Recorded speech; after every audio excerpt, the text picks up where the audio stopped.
We're following the developments in Egypt, and on the line with us is an advisor to the U.S. Congress, Walid Phares. His latest book is The Coming Revolution, Struggle for Freedom in the Middle East.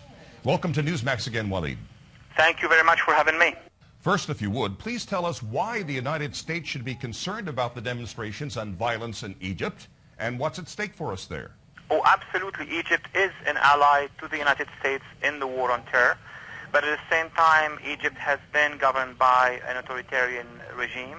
It has posed an issue of human rights. And probably the most important in what's happening today in these mass demonstrations is who is, at the end of the day, going to be the winner in Egypt. Certainly we see a confrontation between the regime's security forces that are very strong in the army, on the one hand, and these large masses, mostly of youth and of NGOs, but also backed by the forces of the Muslim Brotherhood. The main concern in the United States is that if the opposition win, and we don't have a partner in civil society, people who are for democracy, and the Muslim Brotherhood are the ones who take over, that's only an if, then we're going to see Egypt shifting away from the relationship with the free world and actually connecting with the forces of jihadism in the region. But at the same time, if Mubarak doesn't make concessions and engages with the democracy forces in Egypt, isolating the Muslim Brotherhood, we may see a collapse of the government in Egypt and chaos aftermath. Along those lines, why is the U.S. so reluctant to encourage the pro-democracy movement in Egypt? I don't know. This U.S. administration has been hesitant for, many other cases. We saw, for example, in June of 2009, we discussed it on Newsmax, when there was 1.5 million people in the streets of Tehran. The administration and the president at the time did not really support them, as President Reagan would have supported the solidarity movement in Poland during the Cold War. And with regard to Tunisia and Egypt, what is happening is that the classical position of the United States is that Egypt is an ally. On the other hand, there is a push from within the administration by some advisors, I would say, who would encourage a partnership with the Muslim Brotherhood. So all of that has resulted in some sort of hesitation, and hesitation strategically is very dangerous in these situations. Walid, what's the worst-case scenario here?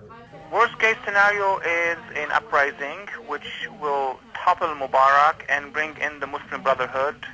Egypt will shift completely and become an Islamist jihadi state.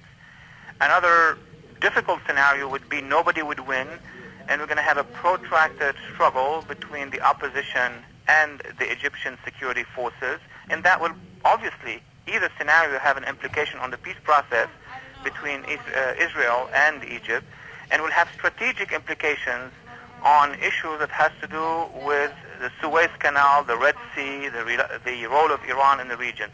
I really would like to see Washington being very proactive, energetic, putting pressure on Mubarak on the one hand, opening up to the real partners, not the Muslim Brotherhood, but civil society, secular, democratic movements in Egypt now, not to wait too long. The New York Times says analysis of WikiLeaks cables shows that U.S.-Egypt relations warmed up after President Obama took office because he backed off of the Bush administration's push for spreading democracy and human rights in the Mideast. But where does that leave us now? That's exactly the reason for why we see all of this.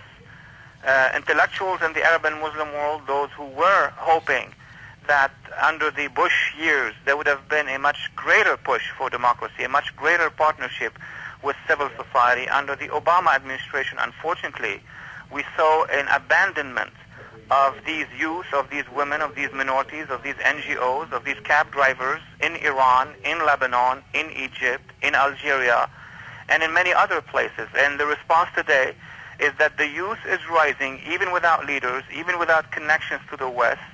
They are the ones pushing against the authoritarians, but unfortunately, those who may take advantage and intercept that revolution may be for a while the Islamists and the jihadists. But it's going to be long. This is not going to be ended in an overnight operation. We are seeing the transformation of the Middle East, and we'll have to wait and see how far, how long would that go. Walid, are you at all concerned that jihadists, perhaps Iran, could take advantage of the unrest and bring Islamic fundamentalist governments into power? That's exactly what the Iranian strategic agenda is all about. They are pushing through their media and through the media of their allies to basically bring down the state system as we know it in the Arab world, but not to replace it with democracy, of course, because they will be gone as well, but with like-minded jihadists in various areas of the region. So Iran is taking advantage of us withdrawing from the region and abandoning the democracy forces. And finally, commodity guru Jim Rogers is predicting oil prices to shoot up again to $200 a barrel. Do you think this chaos in Egypt might expedite that? It may. Actually, what is happening at a regional scale is an offensive by the hardcore radicals. They do want an oil crisis. They do want also a breaking of the encirclement of Iran. If the oil producers of the Gulf would basically go in chaos or are hesitant or they increase the price, then the ones who are going to take advantage are the Iranians. And the Iranians will make more cash. That's exactly what they want to do because they too are afraid of revolutions taking place inside their country but against their own regime. Mideast expert Walid Phares, thanks so much. Thank you very much. And thank you for